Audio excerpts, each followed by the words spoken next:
ನಮ್ಮ ಹೆಸರು ಸಿದ್ಧಾರೂಢ ಎಂ ಕಟ್ಟಿಮನಿ ಅಂತೇಳಿ. ಈ ಸಂವಿಧಾನದ 75ನೇ ವರ್ಷ ಸಂಭ್ರಮಾಚರಣೆ ಹಮ್ಮಿಕೊಂಡಿರ್ತಕ್ಕಂಥದ್ದು ಸರ್ಕಾರಕ್ಕೆ ಮತ್ತು ಸರ್ಕಾರದಲ್ಲಿರ್ತಕ್ಕಂಥ ಎಲ್ಲ ಸಚಿವರುಗಳಿಗೆ ಮೊದಲವರಿಗೆ ನಾನು ಸ್ವಾಗತವನ್ನು ಕೋರ್ತಾ ಇದ್ದೀನಿ.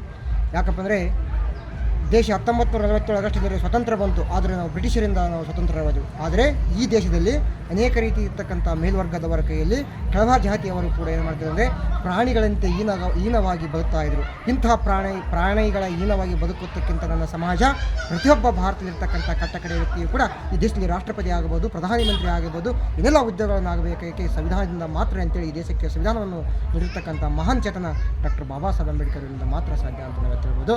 ಇವತ್ತು ನೋಡ್ತಾ ಇದ್ದೀವಿ, ಇವತ್ತು 6 ರಿಂದ 14 ವರ್ಷದ ಮಕ್ಕಳಿಗೆ ಇವತ್ತು ಪ್ರತಿಯೊಬ್ಬ ಪೋಷಕರು ಶಿಕ್ಷಣವನ್ನು ಉಚಿತ ಮತ್ತು ಕಡ್ಡಾಯವಾಗಿ ನೀಡಿರ್ತಕ್ಕಂಥದ್ದು 11ನೇ ಮೂಲಭೂತ ಕರ್ತವ್ಯಗಳಲ್ಲಿ ನಾವು ನೋಡ್ತಾ ಇದ್ದೀವಿ. ಆದರೆ ಇವತ್ತು ಪ್ರತಿಯೊಬ್ಬ ಪೋಷಕರು ತಮ್ಮ ಮಕ್ಕಳನ್ನು ಯಾವುದೇ ರೀತಿಯಿಂದ ಶಾಲೆಗೆ ಕಳಿಸ್ತಾ ಇಲ್ಲ. ಇವತ್ತು ಕಬ್ಬುಗಳಲ್ಲಿ ದುಡಿಯೋದಕ್ಕೆ ಅಥವಾ ಯಾವುದೇ ರೀತಿಯಿಂದ ಗುಳೆಯೋದಕ್ಕೆ ಕಳಿಸಿದರೆ ಅದಕ್ಕಾಗಿ ಅಂಬೇಡ್ಕರ್ ಅವರು ಹೇಳ್ತಾರೆ, ಒಂದು ಹೊತ್ತಿನ ಊಟ ಕಮ್ಮಿ ಆದರೂ ನೀವು ಚಿಂತಿಸಬೇಡ, ಒಂದು ಹೊತ್ತಿನ ನಿಮ್ಮ ಮಕ್ಕಳಿಗೆ ಊಟ ಕಮ್ಮಿ ಆದರೂ ಚಿಂತಿಸಬೇಡ, ನಿಮ್ಮ ಮಕ್ಕಳಿಗೆ ಉತ್ತಮವಾದ ಪುಸ್ತಕವನ್ನು ಕೊಡಿ, ನಿಮ್ಮ ಮಕ್ಕಳಿಗೆ ಉತ್ತಮವಾದ ಪೆನ್ನನ್ನು ಕೊಡಿ, ತಮ್ಮ ಬದುಕನ್ನು ತಾವು ಬದಲಾಯಿಸಿಕೊಳ್ಳುತ್ತಾರೆ. ಶಿಕ್ಷಣ ಎಂಬುದು ಹುಲಿ ಹಾಲು ಇದ್ದಂತೆ ಅದನ್ನು ಕುಡಿದರೆ ಗರ್ಜಿಸಲೇಬೇಕು.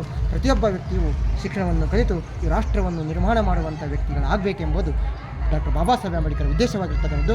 ನಾವು ನೀವೆಲ್ಲರೂ ಅವರ ವಿಚಾರಗಳನ್ನು, ಅವರ ಮೌಲ್ಯಗಳನ್ನು ಎಲ್ಲರೂ ಈ ನಾಡಿನಂತ ಬಿತ್ತರಿಸೋಣ ಎಂಬ ಮಾತನ್ನು ಹೇಳ್ತೇನೆ. ಮತ್ತೊಮ್ಮೆ ಸರ್ಕಾರಕ್ಕೆ ನಾವು ಇಂತಹ ಕಾರ್ಯಕ್ರಮಗಳನ್ನು ಮಾಡಿಕೊಂಡು ಅಭಿನಂದನೆಗಳನ್ನು ಸಲ್ಲಿಸ್ತಾ ಇದ್ದೀವಿ.